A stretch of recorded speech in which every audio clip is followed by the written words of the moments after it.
ઇસ્ત્રી કરીને પિતાએ પરિવાર ચલાવ્યો, દીકરાએ પહેર્યો સેનાનો ગણવેશ। સામાન્ય પરિવારમાંથી નીકળેલા મીત પરમારનું બોડેલીમાં દેશભક્તિના નારા સાથે ભવ્ય સ્વાગત। એક તરફ પિતા લોકોના કપડાં ઇસ્ત્રી કરીને પરિવારનું ગુજરાન ચલાવે છે, બીજી તરફ એ જ પિતાનો દીકરો આજે દેશની સેવા માટે સેનામાં જોડાયો છે। મીત પરમાર જ્યારે પ્રથમ વખત આર્મી ટ્રેનિંગ પૂર્ણ કરીને વતન પરત ફર્યા ત્યારે બોડેલીની ધરતી પર જે દ્રશ્યો સર્જાયા તે ખરેખર ગૌરવની ક્ષર બની ગઈ।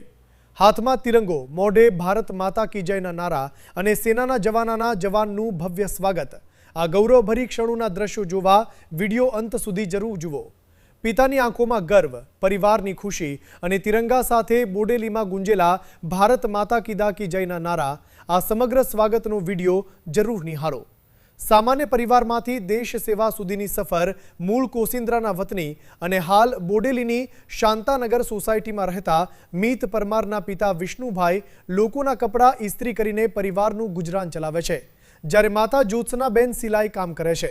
सामान्य परिवारमां उछरेला मीते नानपणथी ज देशनी सेवा करवानुं सपनुं जोयुं हतुं। मीते बोडेलीनी शिरोलावाला हाईस्कूल अने सफायर पब्लिक स्कूलमांथी धोरण 12 सुधीनो अभ्यास कर्यो हतो। ત્યારબાદ તેઓ ટેકનો અભ્યાસ કરી રહ્યા હતા, પરંતુ દેશ સેવાને પ્રાથમિકતા આપી સેનામાં જોડાવાનો નિર્ણય કર્યો। 8 મહિનાની કઠિન આર્મી ટ્રેનિંગ બાદ વતન વાપસી મીત પરમાર હૈદરાબાદ ખાતે 8 મહિનાની સખત આર્મી ટ્રેનિંગ માટે ગયા હતા। ટ્રેનિંગ પૂર્ણ કરીને પ્રથમ વખત વતન પરત ફરતા પરિવારજનો અને ગ્રામજનોમાં આનંદ અને ગૌરવની લાગણી જોવા મળી હતી।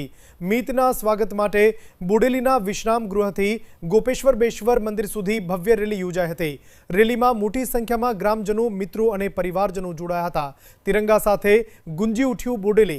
हाथमां तिरंगो अने मोढे भारत माता की जयना नारा साथे रेली बोडेलीना मुख्य मार्गों परथी पसार थई हती। रेली दरमियान समग्र बोडेलीमां देशभक्तिनो माहोल छवाई गयो हतो। परिवारजनोना चेहरा पर गर्व अने खुशीनी लागणी स्पष्ट जोवा मळी हती। पितानी मेहनत, दीकरानुं देश माटे समर्पण। सामान्य परिवारमांथी आवता मीत परमारे सेनामां जोड़ाई पोताना माता पितानुं गौरव वधार्युं छे अने समग्र बोडेली विस्तारनुं नाम रोशन कर्युं छे। परिवारजनों अने ग्रामजनोए मीत परमारने देश सेवा माटे शुभेच्छाओ पाठवी तेमना उज्जवल भविष्यनी कामना करी हती।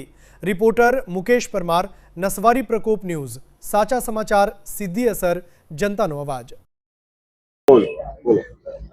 વિષ્ણુભાઈ, આજે છોકરો ટ્રેનિંગ કરીને આવી રહ્યો છે, કેવું લાગી રહ્યું તમને? કેટલા તમે ટ્રેનિંગ કરી, ક્યાં ટ્રેનિંગ કરી? હું મારા મિતના પપ્પા છું। મારો છોકરો હૈદરાબાદમાં ટ્રેનિંગ કરી, સિકંદરાબાદમાં 8 મહિનાની ટ્રેનિંગ પૂરી કરીને આજે ઘરે આવે છે અને એ ઘરે આવે છે ટ્રેનિંગ પૂરી કરીને એને આ સારું કાર્ય કર્યું છે, એ બદલ અમને ખરેખર બહુ ખુશી છે અને બધી રીતે જ સારું છે। મારો છોકરો જે એનું સપનું હતું એ સાકાર કર્યું, એ બદલ અમને બહુ ખુશી છે। उपस्थित सभी लोगों का मैं हार्दिक अभिनंदन करता हूं। जो इतनी भीड़ आज फौजियों के लिए खड़ी हुई है, ये मेरे लिए नहीं पूरे देश के लिए फक्र की बात है।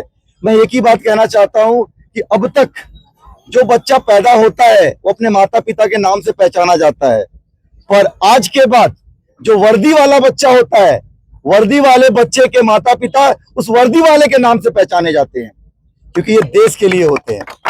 मैं उनके माता पिता का बहुत दिल से धन्यवाद करता हूं, जो ऐसे माँ बाप अपने बच्चे को अपने देश के लिए तैयार करते हैं, जो भारत के लिए तैयार करते हैं, भारत माता के लिए तैयार करते हैं। सो मैं बलिदान फिजिकल एकेडमी वडोदरा से और निरंतर बच्चों को तैयार करता हूं। हजारों से ऊपर बच्चे मैंने छोटा उदयपुर से निकाला है। मैं जानता हूँ रूरल इलाका है, सो ये सेवा है मेरे लिए। मेरे दोस्त ने कहा कि क्या करते हो आप रिटायर होने के बाद? मैंने एक जवाब दिया कि मैं पहले देश की सेवा कर रहा था, आज भी देश की सेवा करता हूँ। कैसे? ऐसे तैयार करके। तो जय हिंद, जय भारत। मारो छोकरो 8 મહિનાની ટ્રેનિંગ કરીને હૈદરાબાદ થી આવે છે અને એ વાતની અમને બહુ ખુશી છે। એના સ્વાગત માટે અમે અહીંયા આવ્યા છે અને અમને ખૂબ ખૂબ આનંદ થાય છે। મારા છોકરાને મેં 8 મહિનાથી દેખ્યો નથી